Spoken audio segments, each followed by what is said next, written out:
Bonjour à tous, aujourd'hui on va parler de la saison 3 de The White Lotus qui s'est achevée il y a tout récemment, une semaine un peu plus, et qui franchement pour moi, je le dis dès maintenant, a été l'une des meilleures saisons de The White Lotus à mon sens. Comme d'habitude, je vais parler un peu plus de mon avis et surtout de la fin après, mais d'abord pour ceux qui ne connaissent pas et qui seraient tentés par l'aventure The White Lotus, un petit synopsis. The White Lotus est une série télévisée américaine d'anthologie créée, écrite et réalisée par Mike White et diffusée depuis le 11 juillet 2021 sur HBO. La série est une satire de la haute société américaine en villégiature dans des hôtels palaces. Elle est aussi une comédie noire sur les mœurs. Chaque saison se déroule dans un des hôtels de la chaîne fictive The White Lotus. En France, elle a été diffusée depuis le 12 juillet 2021 sur OCS pour les 2 premières saisons, puis sur Max à partir de la 3e. La série suit les vacances de divers clients d'un hôtel de luxe fictif, The White Lotus, pendant une semaine. Mais chaque jour qui passe, alors qu'ils se détendent et se ressourcent au paradis, une complexité plus sombre émerge chez ces voyageurs parfaits. La première saison se déroulait à Hawaï, la seconde en Sicile et la 3e en Thaïlande. Et c'est difficile d'aller plus loin, en tout cas c'est finalement un synopsis assez simple. On suit des clients d'un hôtel, généralement des clients plutôt blindés de pognon. La saison 1, on avait de mémoire une famille avec une mère qui gagnait bien sa vie. Qu'est-ce qu'on avait d'autre? On avait un couple bientôt fiancé, enfin bon. À la saison 2, on avait un grand-père, un père, un petit-fils. Bref, chaque saison apporte son lot de personnages, on va dire, hauts en couleur et surtout de problèmes. Que ce sont avant tout des gens avec beaucoup de problèmes. Beaucoup. Et bah, ça fait mine de rien un peu réfléchir. Comme disait le synopsis, c'est une série à la fois un peu critique sur la société, mais aussi critique sur les mœurs. Et surtout, c'est une série qui est parfaitement écrite, et parfaitement jouée, parfaitement réalisée, enfin bref. Et le générique est déjà culte au bout de 3 saisons, même si j'ai une préférence largement pour la musique du générique de la saison 2 en Sicile, mais franchement, c'est un bijou. La série a gagné énormément d'Emmy Awards, la plupart des acteurs qui étaient nominés l'ont eu, enfin... Elle rafle tout, elle est déjà renouvelée pour une saison 4 et elle l'était déjà avant que la saison 3 ne soit diffusée. Bref, c'est vraiment la série phare de HBO en ce moment, en termes, voilà, de récompenses. Que bon, la série phare d'HBO sinon c'est House of the Dragon, mais je doute qu'elle ait des récompenses un jour, hormis pour les effets spéciaux et les costumes à la limite. Mais en termes d'acting et surtout de scénario, je pense que c'est un peu mort. Quand bien même j'aime beaucoup la série, il n'y a aucun problème, elle reste largement mieux que la fin de Game of Thrones. Alors un petit focus sur cette saison 3 en Thaïlande du coup. On avait tout, une famille avec d'énormes problèmes, que ça soit les parents, et aussi les enfants, et peut-être surtout les enfants. Enfin, tout le monde a des problèmes là-dedans, de toute façon. Tout le monde. Tout le monde. Et tout le monde est détestable dès le début. Je pense que c'est l'une des particularités et l'une des forces de The White Lotus, c'est que plus on avance dans les saisons, je trouve en tout cas, plus les personnages sont détestables dès le début, mais on s'y attache mine de rien quand même. C'est ça qui est fou, c'est que c'est tellement bien joué, tellement bien écrit. Là, mine de rien, la saison 3, on avait Isaac, je sais plus comment, celui qui jouait le père de Drago Malfoy, je vais regarder ça tout de suite. Jason Isaacs, c'était pas son prénom, c'était son nom. Bref, on a énormément d'acteurs, enfin... Il y a des grands noms dans toutes les saisons, il y a même les acteurs qui ne sont pas spécialement connus avant jouent à la perfection. J'avais quelques réserves sur Patrick Schwarzenegger, du coup le fils d'Arnold Schwarzenegger, qui apparaît dans cette saison 3. Et finalement, non, il fait le taf, il est plutôt bon, Bon, c'est évidemment l'atout sexy hot de cette saison, comme il y avait à chaque fois, hein. Bon... Saison 1 peut-être un peu moins, mais à partir de la saison 2 ils ont compris le truc. Ça reste une série HBO, donc HBO c'est... HBO ça reste du cul, hein. Mine de rien, non mais... C'est pas une critique, hein, c'est un fait, c'est factuel. C'est HBO, ça reste quand même des séries avec pas mal de cul à l'intérieur. Après, en soi, c'est pas spécialement dérangeant quand ça fait partie du scénario. Bref, on va pas revenir là-dessus, à chaque fois on en parle un petit peu, des séries HBO et des histoires de fesses là-dedans. Voilà, c'est comme ça. C'est très honnêtement une série à voir, je l'attendais énormément cette saison 3 et j'attendrai énormément je pense la saison 4. J'ai jamais été déçu par la série, et je trouve honnêtement que cette saison 3, comme je le disais au début, est pour l'instant la meilleure que White ait produite. J'ose le dire. Je vois beaucoup de gens qui sont déçus par la fin de cette saison 3, et du coup, je vais en arriver à la partie spoil. Je pense que... De toute façon, tout le monde recommande cette série. Enfin, alors, j'ai un peu de mal avec les séries qui sont trop populaires. Je pense notamment à La Casa de Papel ou à Squid Game ou des choses comme ça, où tu sens que c'est un peu trop mainstream et qu'au final, ça peut être décevant. Là... La série mérite sa réputation, pour le coup, vraiment. Donc bon, cette fin de saison 3, alors chaque saison commence par une histoire de meurtre, et ensuite on voit à la fin qui est mort au bout de cette semaine de vacances. Alors, plus ça va, plus on augmente dans les épisodes. La saison 1, je crois, comportait 6 épisodes pour les 6 jours de vacances. La saison 2, 7, et là on est à 8. Notamment un épisode qui se passe uniquement pendant la nuit. Ce qui est une première pour The White Lotus. D'habitude c'était de mémoire uniquement en journée. Donc un épisode une journée pour une semaine de vacances. Là on a un épisode de nuit, tous les épisodes sont bons. La fin, oui, la fin est bonne. La fin, je vais revenir par personnage. Il y a peut-être une petite déception avec la danseuse au ployer d'hôtel qui sert un peu à rien.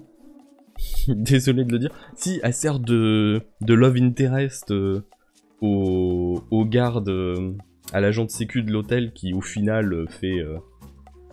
De toute façon, personne n'est bon dans cette série, et les rares personnes qui étaient bons ne le sont plus à la fin de la saison.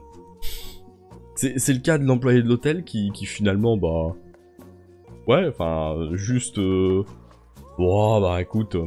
On me dit tirer dans le dos d'une personne qui porte quelqu'un qui est blessé ou mort, on sait pas, enfin il est pas censé savoir à ce moment-là.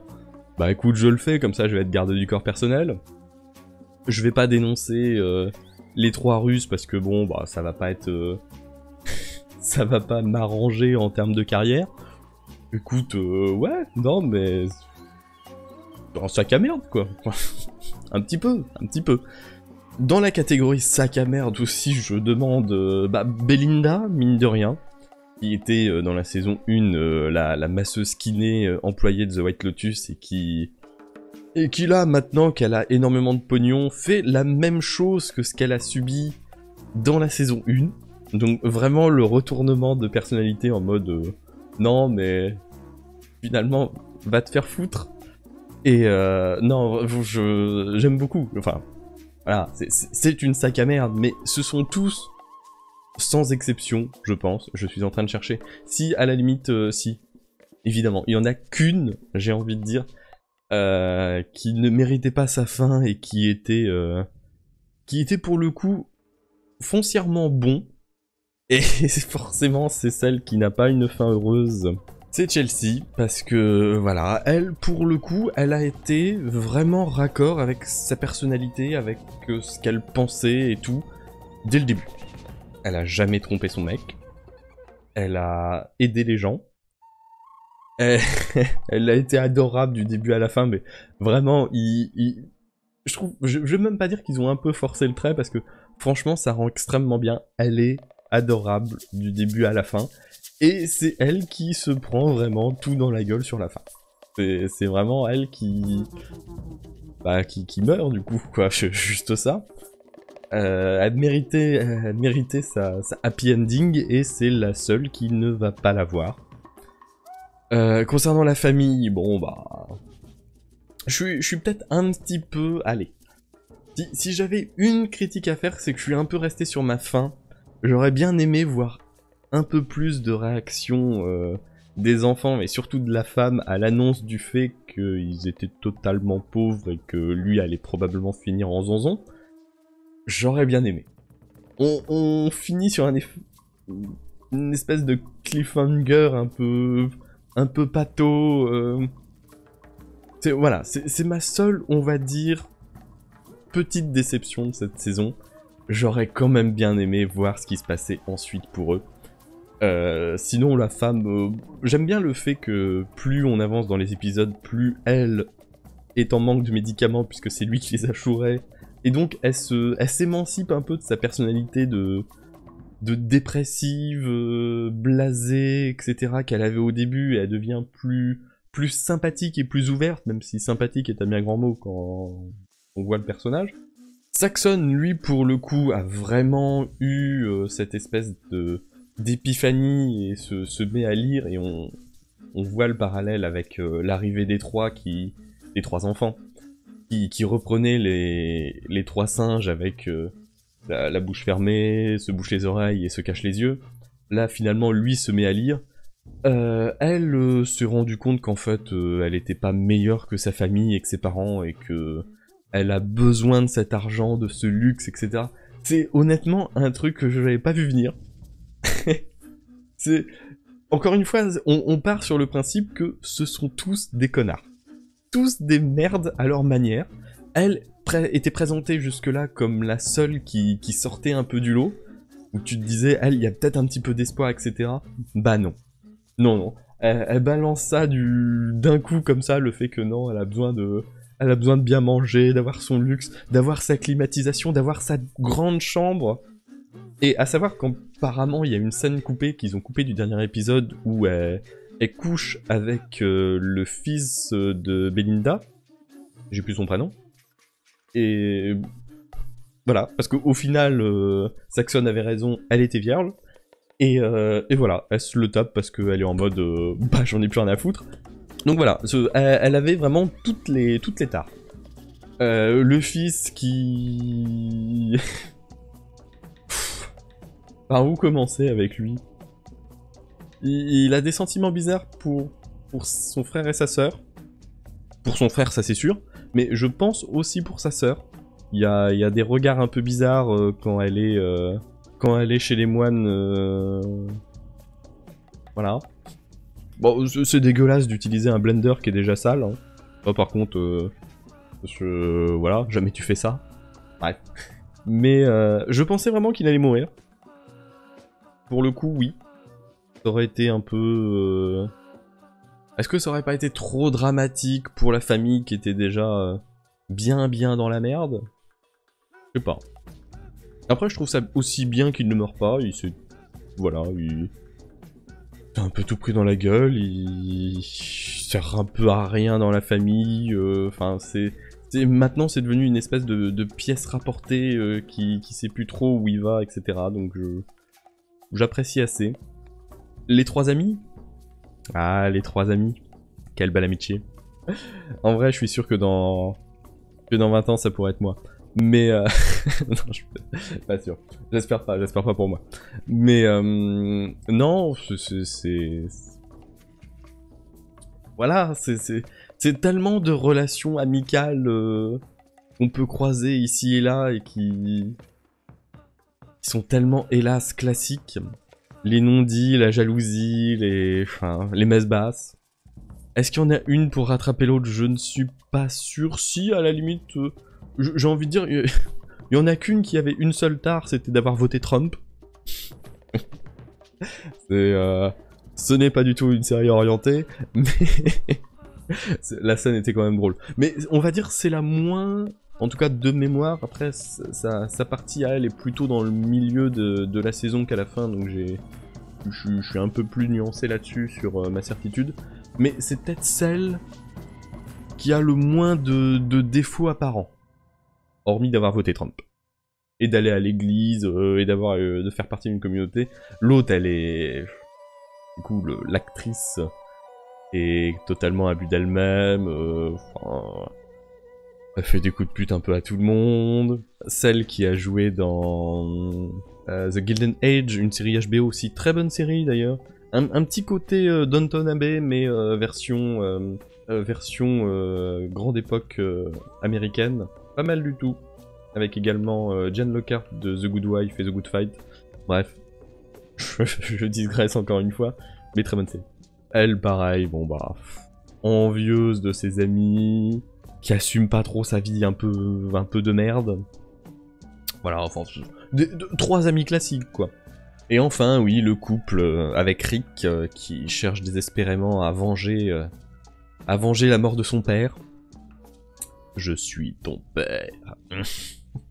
Ils ont évité le je suis ton père. Ils ont juste sorti c'est ton père. Donc c'était ton père, je sais plus comment ils l'ont dit, bref. C'est... Oui, non, il y avait ce côté... Il y avait ce côté attachant, on va dire, du j'arrive pas, je me rends compte que la haine, ou en tout cas le ressentiment que j'ai me bouffe de l'intérieur et tout, mais j'ai du mal à passer outre. C'est... non, honnêtement, moi j'ai bien aimé. Et puis évidemment, il y a l'ex-mari de Tania, le veuf qui s'est remis avec Charlotte Lebon, hein. Pour ceux qui avaient suivi le grand journal à l'époque, elle était Miss Météo. Comme quoi, hein, un beau petit parcours, mine de rien. Et bah, l'ex-mari de Tania, il voulait juste son petit plan à 3 et mater. Après, est-ce qu'il a vraiment fait buter Tania? Elle s'est butée toute seule. Ça, c'est factuel. Mais il y a toujours eu... Voilà, il y a toujours eu un petit doute sur vraiment ce qui s'est passé dans ce final de saison 2. Est-ce qu'elle était vraiment menacée ou non? C'est pas finalement pas spécialement le méchant gars. Donc voilà, honnêtement, pour moi, l'une des meilleures saisons, encore une fois, de The White Lotus. Je sais pas ce que vous avez pensé, je sais pas si vous avez aimé la fin pour ceux qui l'ont vu, mais ouais, une très très bonne saison que j'ai beaucoup appréciée. Et encore une fois, j'ai très hâte de voir la saison 4 et de voir notamment le casting et un petit peu la thématique et l'endroit. Que mine de rien, cette saison 3 était basée de mémoire sur la sexualité et le spiritisme. J'ai envie de dire, la promesse a plutôt été tenue.